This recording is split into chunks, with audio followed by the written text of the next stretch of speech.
오늘 우리에게 주신 하나님의 음성은 잠언 27장 6절 말씀 보겠습니다. 잠언 27장 6절 우리가 함께 읽어보겠습니다. 잠언 27장 6절 시작. 친구의 아픈 책망은 충직으로 말미암는 것이나 원수의 잦은 입맞춤은 거지에서 난 것이니라. 아멘. 고대 사회 정치의 목표는 치산치수였습니다. 이 치산치수는 홍수를 예방하고 또 가뭄을 예방하고 물을 비축해서 농경사회를 풍요롭게 만드는 하나의 정치적 수단이었습니다. 우리나라에도 고대 사회부터 아직까지 전해져 내려오는 큰 못이 많죠. 제 처가가 상주입니다. 처가에 가기 전에 상주에 공금지라고 하는 큰 못이 있습니다. 고대 사회부터. 그래서 공금지 가보았더니 옹당못 같아요.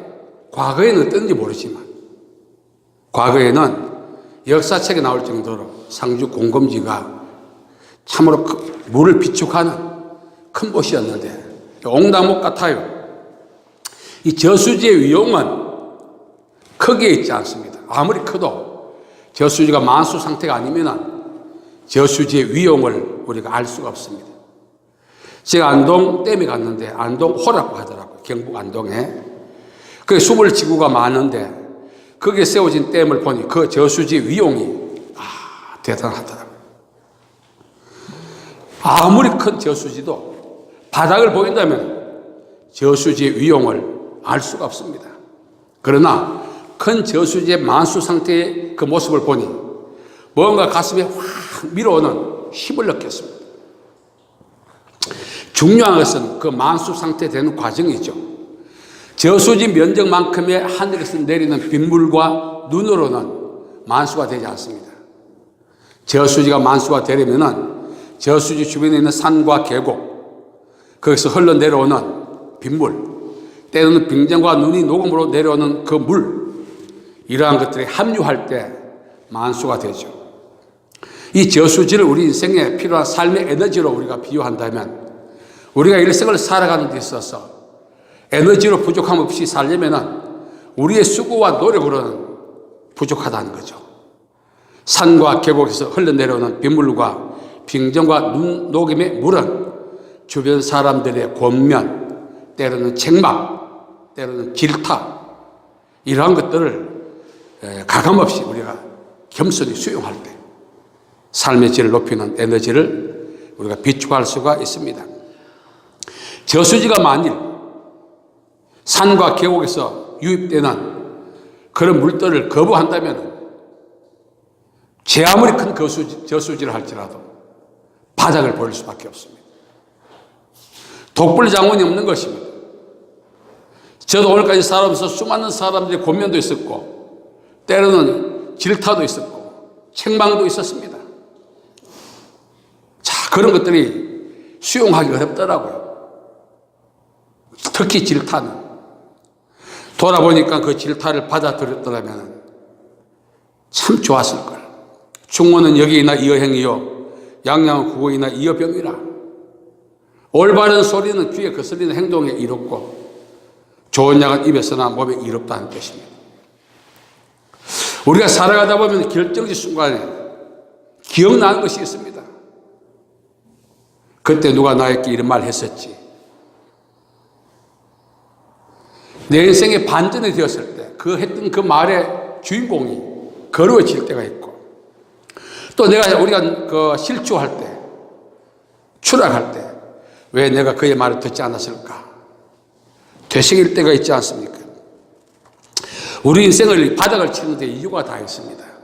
그것은 우리 자신의 노력과 에너지 부족도 있지만 주변에서 계속해서 우리 어시스트하는 그런 에너지, 군민의 말, 질타의 말을 거부하기 때문에 그렇습니다. 저도 한 3만 명 정도 상담하고 기도해 줬어요. 비율로 따지니까 성취된 사람들이 한 50%밖에 안 돼요. 왜? 받아들이더라고요. 그런데 수용하기 싫어하죠, 사람들이. 망해도 축혀 세워주기를 원하죠. 병들어도 건강하다고 말해주기를 원하죠. 사실을 사실대로 이야기하는데도 싫어해요. 그만큼 우리 귀가 하나님이 주시는 에너지를 받아들이는데 방해한다는 사실입니다.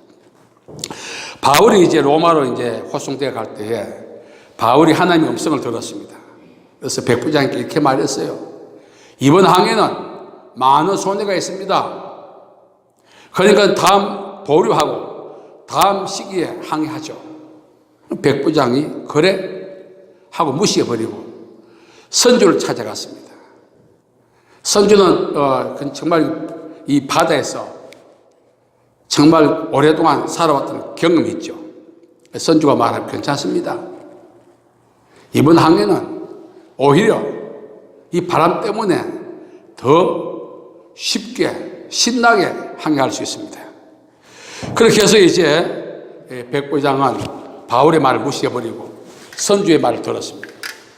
그 결과 어떻게 됐습니까? 14일 동안 암흑천지에서 생명을 겨우 얻는 그런 부끄러움과 수모를 당했던 것입니다. 솔몬의 아들 르호보암 왕이 이제 왕이 되고 아버지 시대부터 이렇게 나라를 섬겼던 사람들을 다 모았습니다. 그리고 그들에게 이제 자문을 얻었죠. 내가 어떻게 하면 아버지 이상으로, 아니 아버지 버금갈 정도로 정치적 역량을 발휘할 수 있겠습니까? 했더니 아버지 시대부터 섬겨왔던 이 원로들이 이렇게 말합니다. 이제 국가에서 시행하는 국책사업에 인력 동원을 금하고 세금이 너무나 많이 과다 징수되니까 세액 징수를 적게 하고 세금을 낮춰주세요. 이렇게 말했어요. 그러니까 이제 이 르호보암이 그래 3일 후에 오너라. 내가 그때 답을 주겠다. 돌려보냈습니다. 그리고 이제 자신과 동일한 시대에 성장했던 사람들을 모아서 친구들이죠. 그래서 너희들 생각은 어떠냐? 이 젊은이들이 앞뒤 안 가리고 말합니다. 확 잡아야 됩니다. 왕이 어떤 사람인가를 보여주려면 첫 단추를 잘 끼워야 되는데 강력하게 해야 됩니다. 그래서 원로들 말 무시해버리세요. 이렇게 하고 이제 3일 후에 원로들이 왔습니다. 왔을 때 원로들의 말을 받아들이지 않고 자기와 함께 성장했던 세대의 사람들의 말을 들었습니다. 그 결과 나라가 분리되는 그런 고통과 아픔이 있었습니다. 우리가 살아가면서 정말 이 선발을 싫어할 때 저도 뭐 별로 안 좋아합니다. 그런데 이제는 곱씹어 보죠. 지나고 나니까 그 말들이 저에게 합당했고 유익했기 때문에 그렇습니다. 예수님께서 나사로 집에 갔을 때 이제 일행들을 이제 원기를 보양하기 위해서 나사로 누이 마르다는 열심히 음식을 준비했습니다. 그런데 마리아는 예수님의 발 앞에 앉아서 예수님의 음성을 듣고 있었습니다. 이 마르다가 기분 나쁜 거예요. 이 바쁜 와중에 도와주지 못하고 저렇게 혼자 있으니까 마음이 상해서 예수님께 이야기했죠. 예수님, 내 동생 마리아에게 날 좀 도와주라고 하세요. 그때 예수님이 하신 말씀, 가만두어라. 마리아가 가장 좋은 편을 택했다. 사실 우리가 살아가면서 교회 신앙생활 하면서 무엇이 하나님을 기쁘시게 하는 것인지를 우리가 착각할 때 있죠. 나름대로 이렇게 하면 하나님이 기뻐하시겠다 하지만 내가 좋아서 하는 일일 수 있고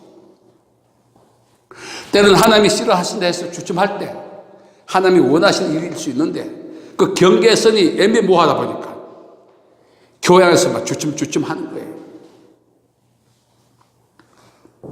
여러분, 정말 우리가 들어야 할 음성을 들어야 하는 것입니다. 예수님께서는 너희 귀는 들음으로 너희 눈은 봄으로 복이 있다 말했죠. 마땅히 들어야 할 말. 첫째, 복음을 들어야 되고 둘째는 선소리를 들어야 하는 것입니다. 그래야 인생이 무난한 항해를 할 수가 있습니다. 에스겔이 이제 성령님 인도를 받고 이제 골짜기로 갔죠. 가보니까 거기 마른 뼈가 있었어요. 마른 뼈가 있었다는 것은 말씀드렸던 것처럼 예전에 그 장소가 전쟁터였고 수많은 인력이 거기서 죽임을 당했다는 것입니다.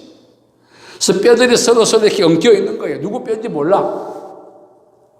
요즘 말로 DNA 조사를 해야겠지만 당시는 그런 기술도 없고 막 사람이 엎어 이렇게 죽어서 썩어서 뼈들이 얽혀 있었습니다.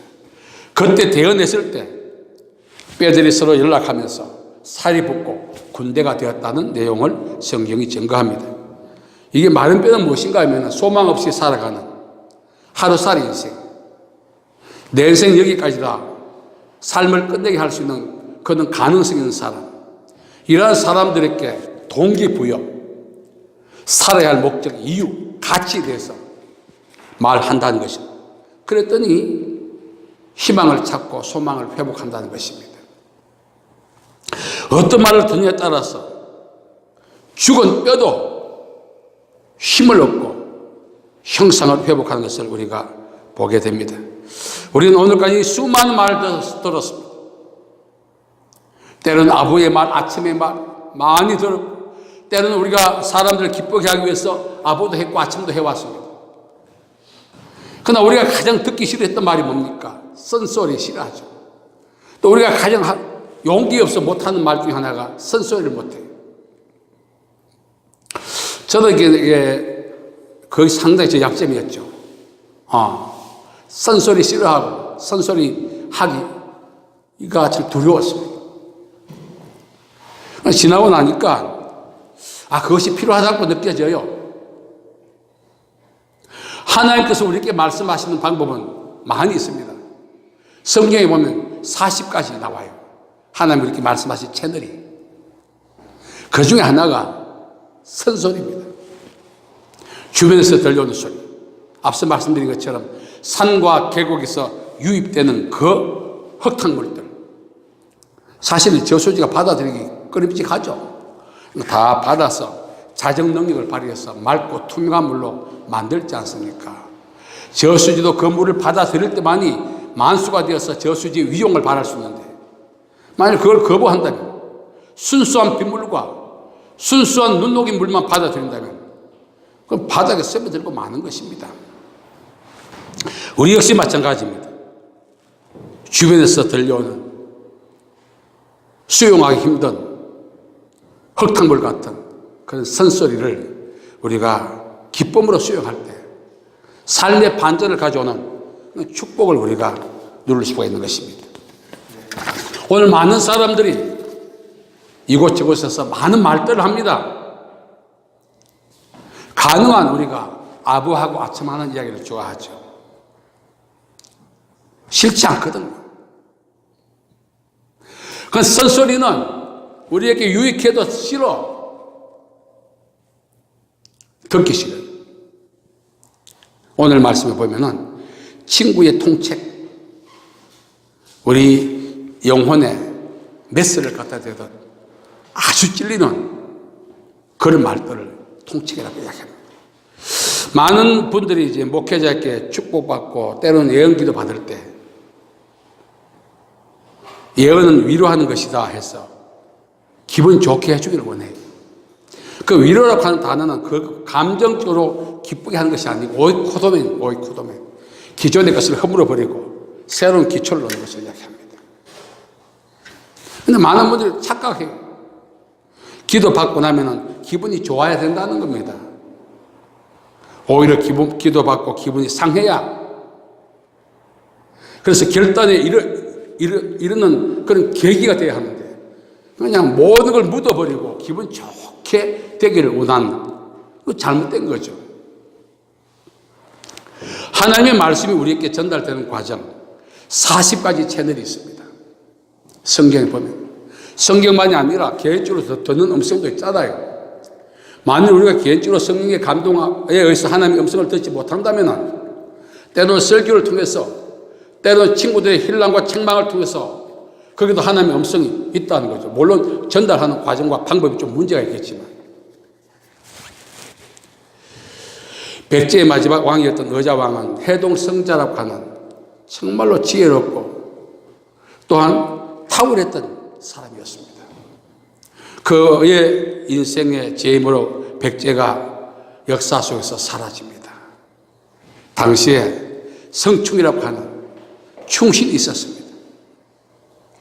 그가 눈물로 애원하면서 나라의 백년 되기를 위해서 이야기했지만 의자왕은 그걸 거부했어요. 왜?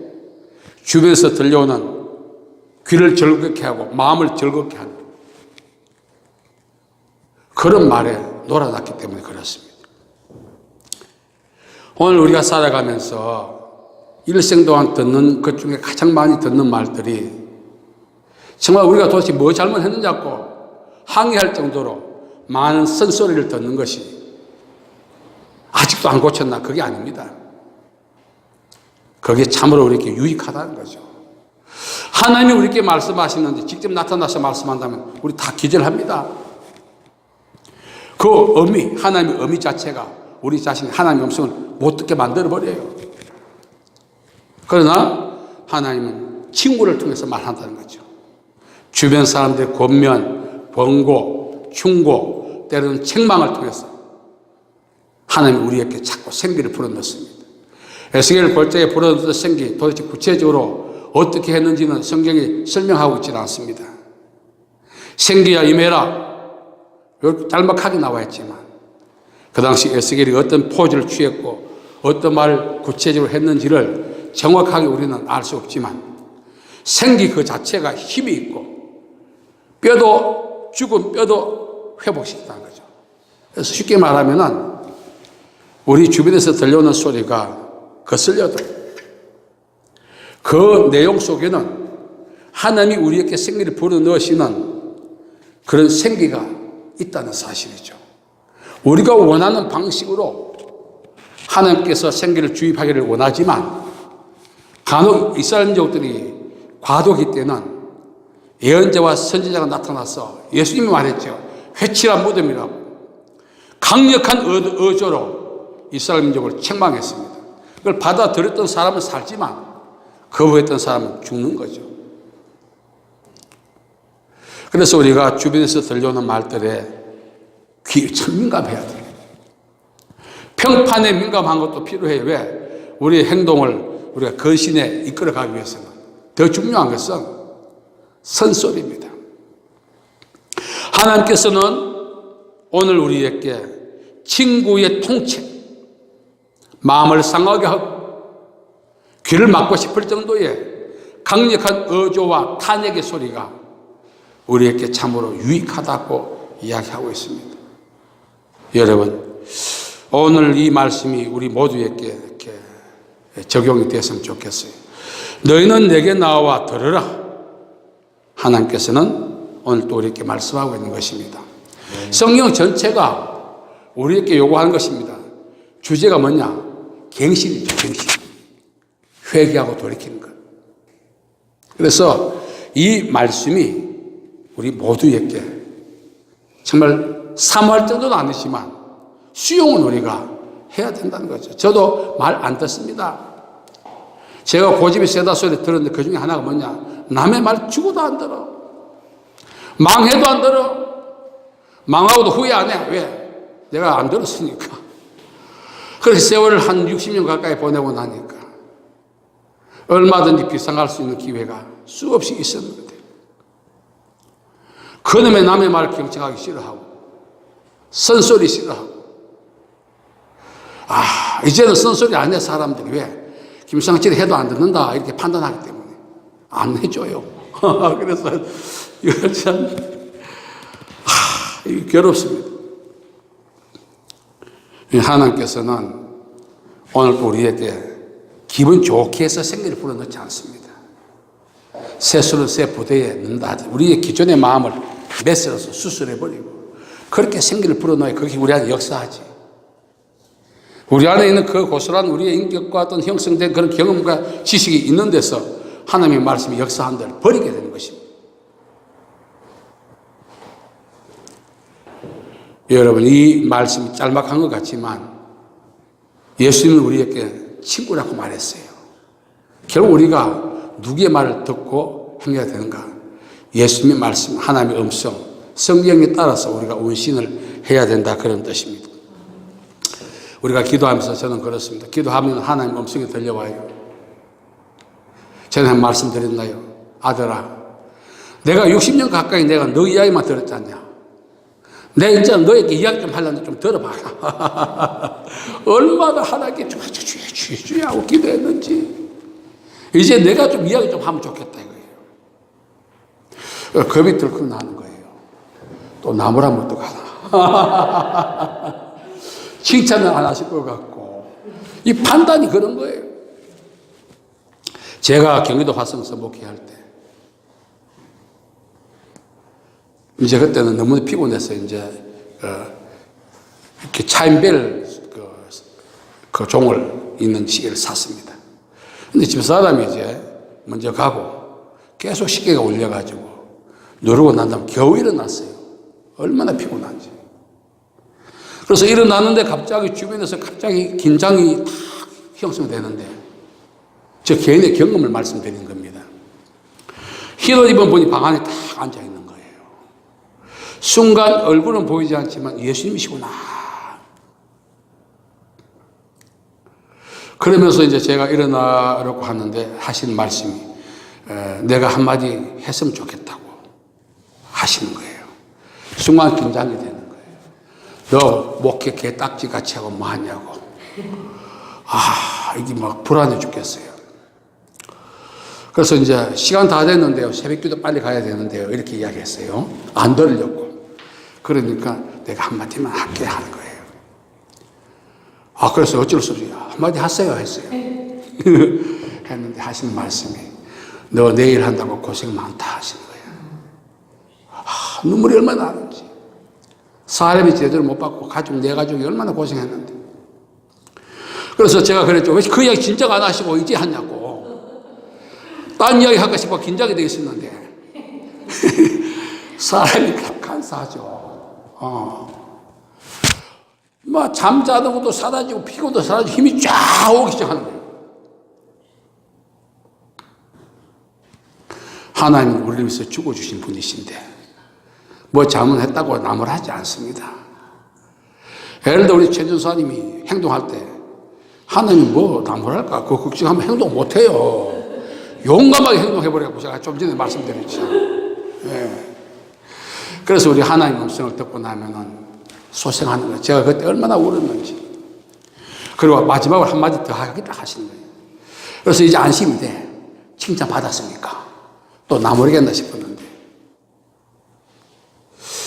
내 한 가지 약점이 있다 너에게 뭡니까?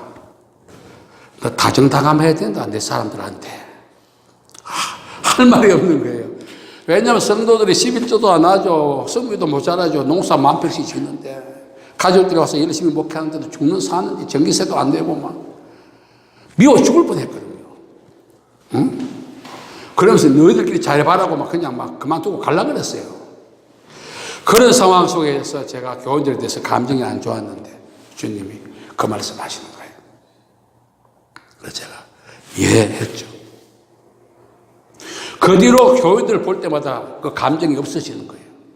그리고 하나님 그 해에 엄청난 경제적 복을 주시고 성도도 늘어나게 되고 여러분 살아가면서 통째기라고 해서 그냥 매들고만 아버지가 말하는 아들 때려 죽이려고 달려가듯이 그런 식으로 말하지 않습니다. 이 통책은 마음에 맺을 되는 거예요. 순종할 수밖에 없게 만들어. 복종할 수밖에 없게 만들어. 그게 은혜라는 것입니다. 그렇게 해서 우리가 하나님의 음성을 읽고 들을 때마다 눈물 나고 감사하고 이걸 어떻게 내가 은혜를 감당해야 될까? 이 방법이 안 떠올라. 한 가지밖에 없는 거죠. 끝까지 믿음으로 사는 것입니다.